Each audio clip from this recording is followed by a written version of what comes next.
2 microphones, 2 Amandas, and some seriously entertaining tales. I'm Amanda Wedekamp. and I'm Amanda Stanzione. We know stories connect us all. And we realized we have a mountain of stories to share. So buckle up, And brace yourself for a wild ride. because we've got a lot to say and probably too much to share. Amanda, you know how there are just some meals that you have at a restaurant that are just memorable?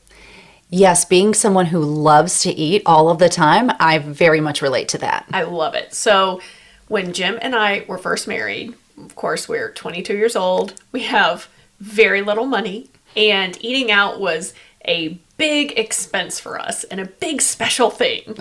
Let's hear it. We go out to a famous chain, which I won't mention because it wasn't really a positive experience. Okay, yep. But we go out to this famous chain and I order fettuccine Alfredo.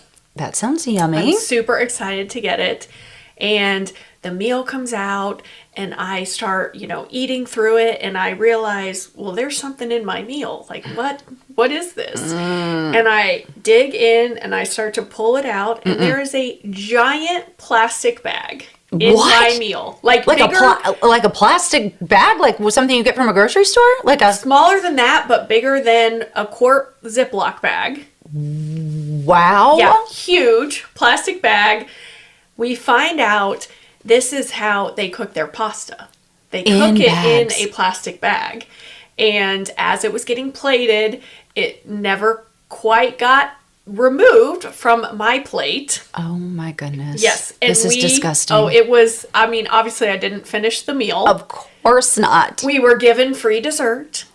A free dessert? What about free your whole meal? Well, and I'm pretty sure they comped our meal. As they should. Right. And we still, to this day, joke about when I found a plastic bag in my dinner. And I don't think we've eaten back at that restaurant ever. Do you feel weird when you get fettuccine Alfredo? Oh, I don't think I order that either. Yeah. But I do wonder sometimes when I meet people who work in restaurants, and I've asked them before, do you cook your pasta in a plastic bag? Yeah, And what do they look say? at me like, what are you talking about? I was just thinking that when I was like, do they all do that? Right. I don't think so. And I'm not even sure if this restaurant still does that, but it was the strangest thing. I mean, you're just like pulling it out and this giant plastic bag comes out. I mean, you both were freaking out at the time. Right. It's just nasty. And I think there have been times where we've gone to a restaurant and Jim will be like, do you think we can get this one comped? Are you going to get a bag in your meal? It would be a joke forever. Right. Amanda, I'm going to title this,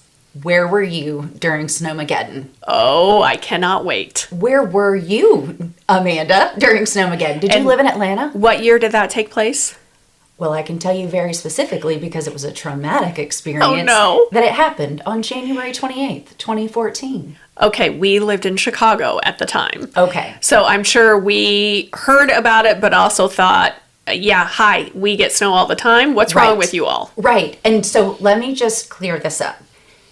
It came down so quickly because it came down in the afternoon and everyone is at work and school. And if you think about, it wasn't just that the snow came down, it was like freezing rain and snow. Okay. And it was very cold outside. And so when it hit, it stuck. So the problem was we started building up ice, not building up powdery snow, along the roads. And was it forecasted to snow, do you think? A little bit. Okay. But no one knew that it was going to happen like this. Okay. More importantly, though, Atlanta is not set up for that weather. Right. And that was the biggest part. So anyone who's like, oh, please, Atlanta, wimps, that it's not that. It's the fact that Atlanta is not set up. We don't have trucks on the ready. We don't have, stockpiles of salt. Right. So, you're not pre-treating roads typically. Exactly. Atlanta is not that kind of city. So when you get something like that where we're not prepared and it happens in a way that no one expected and it's in the middle of the day, it caused complete chaos. Oh, I cannot wait to hear your story from it because I've heard some other friends around the area now, but I haven't heard yours. Well, let me set the stage. It is my very first day on a new job. Oh, goodness. I'm wearing heels. That's an important part of the story. Very first day. We had moved to East Cobb. Now, if anybody who's listening, just for me to give you a little frame of reference, East Cobb, and had moved from Buckhead, which is about 25 minutes away. Okay, so we had moved from one city to another that was 25 minutes away. The kids still went to school near that city that we had moved from. Okay, and they're two really suburban types of areas north of Atlanta. Exactly. So in Buckhead, the kids went to school about 10 minutes from where we had lived before. And we kept them in that school because we had 2 in 5th grade and 1 in 3rd grade. And we did not want to move them because we had moved mid-year and we didn't want to move. They didn't want to move. So I said, no big deal. I'll drive you to school because my new job like 10 minutes down the road. Right. Perfect. It worked out great. It worked out great. I've got 2 children in 5th grade, 1 in 3rd grade. The snow starts coming down. It's my first day at work. And I get a text message from my daughter, and it's a picture of all the kids out in the parking lot starting to play in the snow. Okay. And at that point, I showed other people, and our boss said, okay, we were on the 18th floor of a building, and so we're looking out over the highway, and we're seeing things start to look rough. So when he said you could go, I'm like, I'm off. Right. I gotta go because I've got to drive 15 minutes away to pick up my children and drive almost half an hour back to our home. Right. Also very important, my husband was in South America. Okay. His executive MBA program, like their class, all go on this international residency at the end of the program. And it happened to be in South America. So there were a lot of people there who had family, obviously, back here. Right. And we were calling and texting, and it was complete chaos. And they can't do anything about it. They're way far away. Right. They're in South America. So I picked them up, and we start out on our adventure. I look down and realize, we don't have a lot of gas. So let's stop and get some gas. Right. When we stop at the gas station, in what is normally just a regular intersection, is starting to build up and cars are not moving quickly. And I'm thinking, this looks like this might be difficult. This might be an issue. This might be an issue. So we get some gas, and I tell the kids, get a snack, get a little water, but don't drink too much water. Right. Because I don't know when we're going to get home. Right. I don't know. Smart. Right. They're going to have to go to the bathroom, and we're probably not stopping. So we get out onto the road, and I'm thinking at this point, what would normally take us about 30 minutes, wouldn't it be insane if it took us like 3 hours to get home? Right. That would be crazy. That would be crazy. Wild. Right. So after about 3 hours, we had gone maybe a mile. No. Maybe not even a mile. We are in a parking lot. We are dead standstill, like not even moving. And are you on the highway? No, we're on not a back road, right. but like a main road. Yes. We're on a main road. But not the highway. Highway. But the great thing is, humanity is great when things happen. You sometimes can see like the best of humanity when bad things happen. Right. So we're all what I'll call the parking lot. Everyone is lined up on the streets. Suddenly we start to see people come out, and they're walking up and down the street, and they've got baskets of snacks, little bottles of water. I remember seeing one guy had like 3 or 4 pizza boxes. He was handing out pizza. Oh my gosh. Which was so great. Yes. Because at this time too, I've got 3 young children in my car, and we're not moving. And I'm thinking, they're getting hungry. We might be here for a long time. I already know too that when the sun starts to set, this is going to get really cold. It's going to get even worse. So I'm getting that little bit of panic in the pit of my stomach. Right. So a lady comes along, and we roll down the window, and she says, do you guys want a snack? And, of course my kids are like, yes. Of course. Grab the snack. Right. And my 3rd grader, Alex, says, I gotta go to the bathroom. And I'm thinking, I know you. The lady was so nice, and she says, well, you're very close to the entrance of my condo complex. Okay. You guys can come to my condo. Now, as a mom, I'm kind of struggling with this lady is a stranger. We don't know her. But she seems nice enough, and we're desperate. Yes. So we're going to go with it. This feels Walking Dead-ish. Listen, we get there. It gets so much worse. So we go into her condo, and I'm thinking I'm really risking it because she has a slight hill to get back out of the condo, but we needed to do it. Right. We needed to do it. So we go in. Great news. Lady was so nice. We used the restroom in her condo. She gave some snacks, filled us back up, and we said thanks so much, and we left. And when we got to the top of, back to the main road. In the car. Yep. We got in the car. We got back up to the main road, and we needed to make a right out of the condo complex. It took probably 20 minutes to even be able to take a right. And God love the sweet person who allowed me to pull out in front of them. Because we weren't moving. It's a parking lot. And everyone is very scared at this point. Nobody knows what's happening. Nobody knows what's happening. Nobody knows what's going to happen. And now let me go back just for a moment, too. We were having a problem at home with our heat. Oh, gosh. And the pilot light kept going out. And I was waking up at 5:30 in the morning for the previous probably 2 or 3 mornings. And we had someone coming out the next day to look at the heat, which did not help in this moment. Right. But I was getting up at 5:30 in the morning, relighting the pilot light so that I could turn the heat on so that when the kids got up for school, it would be warm. Right. Now, that is not a devastating issue, but when you think about being in the car, nothing is moving, everything's getting icy, I've got 3 young children, my husband's in South America, and maybe the heat won't be on when we get home. I mean, this is not good. And because you're not experienced with those deep, deep cold temperatures, I would be thinking, what if our pipes are going to freeze? Yes. I would be worried about that. Now, having lived in New York and Chicago, I know it takes some time for that to happen. But if you're not experienced, I could totally see that being a concern. Absolutely. And I'm not experienced in driving in this. Right. I mean, again, it's Atlanta. We're not equipped for this. And so I'm certainly not equipped for driving in this. Right. I have no idea. All I know is if I start to slide, don't slam on the brakes. Right. I mean, exactly. There's only like 1 or 2 things I know of what to do if something happens. Right. So long story long, we're on the road for 11 hours. Oh my goodness.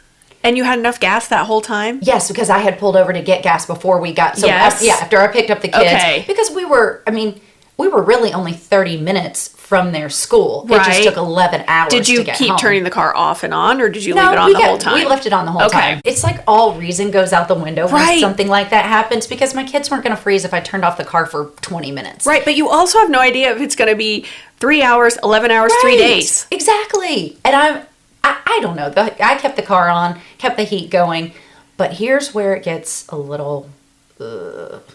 It's now we've made it to our side of town. Mm-hmm. Now we live in the burbs, so it's just neighborhoods. But now that it's around, let's say 11:30, close to midnight, everyone has pretty much either made it home or they have abandoned their cars. Yes. You want to talk about The Walking Dead? I am driving down the hill and I'm thinking, because I have to go over a bridge and then go up a slight hill to get home. Okay. And I'm thinking, if I don't make it up this hill, we are sleeping in this car. Oh, no. So, and I am looking at more cars than I could count were on the sides of the road. A couple were crashed into each other. Yes. And there's that quiet hush. You know when the snow is coming down, and it's like that trickle of icy rain. Yes. But it's quiet because no one's on the road. And that snow muffles all the sounds. Yes. And so it's scary. And my 2 boys were in the back asleep. My daughter sitting in the front, sweet Zoe, she's probably pretending like she's asleep. Right. But she's just as panicked as I am. Okay. But I tend to get really quiet and calm when there's a lot of stress or chaos. Okay. But I'm building, the panic in my stomach is really building because now I see that I may not get up that hill. Everything is abandoned. I've got 3 kids. It's already 11:30. So I do make it up that little hill. I mean, I'm probably going 7 miles an hour. I mean, I probably would have slid backwards as slow as I was going. Yes. I mean, I was going barely fast enough to not just slide backwards. So when we get to our neighborhood, now our neighborhood's got like 15 different entrances. Mm-hmm. There were a ton of homes there. So I go into the entrance that is closest to where I was driving, but it was a mile from our house. Okay. So the entrance of the neighborhood was a mile from our house. I pull into the entrance and I pull, I make a right, pull into the entrance to the neighborhood. And as I'm starting to go down a little bit of a hill, I see that it's blocked by a school bus and a car that has crashed into the school bus. Oh, no. So that tells me that at some point the school bus had kids, the kids got off this. I mean, right. like, just all the things you start to think about what happened, because you see all these cars crashed into each other. Right. And so I think, okay, I'm going to have to back up. Oh, no. And then get out of this entrance, drive around to go to another entrance, and who knows what that's going to be. Right. So I back up into someone's driveway, and as I go to pull out of the driveway, I'm stuck. Oh, goodness. And okay. I'm just sitting there for a minute, and I just put it in park, and I sat there for a minute, and I thought, we're going to try again.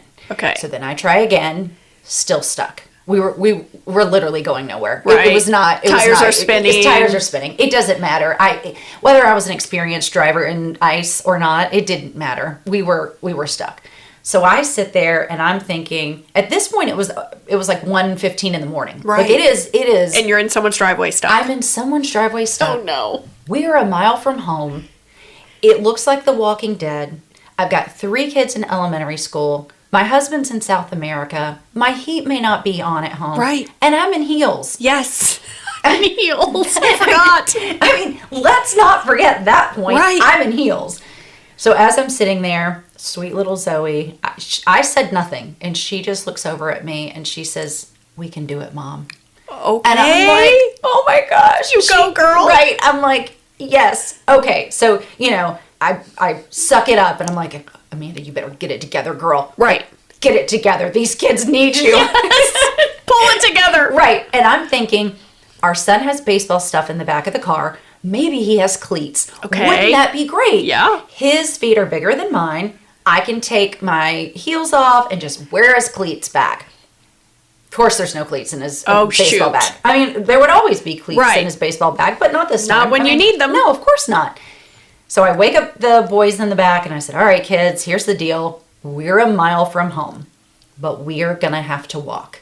And so then I said, this is going to be a big adventure. Right. It's going to be exciting. We're going to traipse our way through the snow. And the greatest thing, Alex, the 3rd grader, said, "Well, I'm going to go ahead of you." And I'm like, "Okay, don't go too far ahead." Right.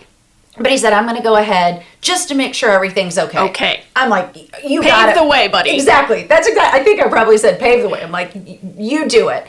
So we set out, I'm slipping, I'm in heels. At one point, I think I took them off and then my feet got too cold. And then you're freezing. Right, exactly. Right. And so I had to put them back on. And, of course, your pants are soaked. The kids' pants are soaked. Their sneakers are soaked. But luckily, we did have coats on because it was cold that morning. I mean, we didn't send our kids to school with no coats on, right. But we just didn't expect this mess. Yes.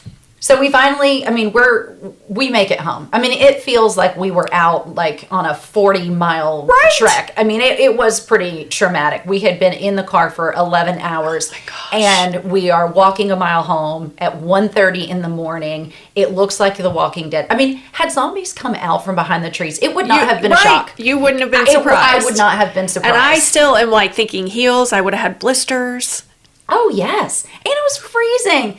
And when we finally got to the door and walked inside, the heat was on. Oh, goodness. By some miracle, the heat was on. And while I had kept it together, this is a big adventure, guys. The minute we walked in the door and I felt that heat and we were safe, I just started bawling. Burst into tears. And you know what's crazy? So did the kids. Oh, right. So it was like they held it together yes, too. They did. Put on a brave face. Mm-hmm. They held it together. But when we walked in the door, we all just, we were bawling. But the kids ended up going, they went to bed. We went to bed. Everyone was warm. And then the next day, everybody's out playing. It was so fun.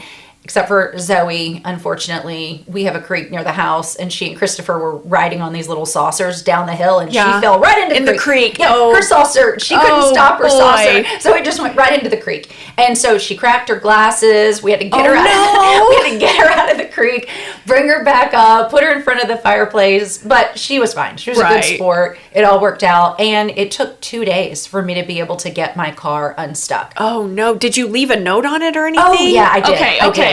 people, the next day they're walking around like, okay, who's stuck where? Right. And we're all trying to help each other get unstuck. And the people's driveway that I was stuck in, they were super nice. They're Great. like, this has been a nightmare. Right. So no problem, lady. Yeah, good. So it took 2 days, but we got it out, and that was pretty traumatic. And to this day, if I'm around my husband and someone says something about Snowmageddon, he just gets this like, I'm so sorry. Right, exactly. It's like he's still apologizing 11 years later. Right. He's like, because it's still like PTSD for Right. anyone. And I'm not the only one. My story's not super special. People, there was a lot of things that happened to people that day. And I know that it's like PTSD for anyone when you mention Snowmageddon. Right. So I pretty remember traumatic, but- hearing one story about a husband who got their son's goalie hockey gear on No. to stay warm, and he's just walking up the road in this goalie hockey gear looking like, Jason from, Yes. isn't that who has it, right? Yes. In the hockey And mask. the hockey mask. It's so funny that just to terrifies imagine me. that. But you got to do what you got to do. I had a girlfriend who peed in a cup and ate a French fry that was underneath her seat. Oh my gosh. Okay, that's amazing. Right, because you're desperate. You are desperate. Yeah. So, And we heard about people who spent the night in convenience stores Yes. or grocery stores. and teachers who had to take kids home. to their house, to Yeah. their own personal homes. Right. Yeah. It oh was my goodness. very traumatic. So to this day, anyone who lived through Snowmageddon in Atlanta has a story, and there's still trauma associated to Yeah. it, for sure. So now we know where I was for Snowmageddon.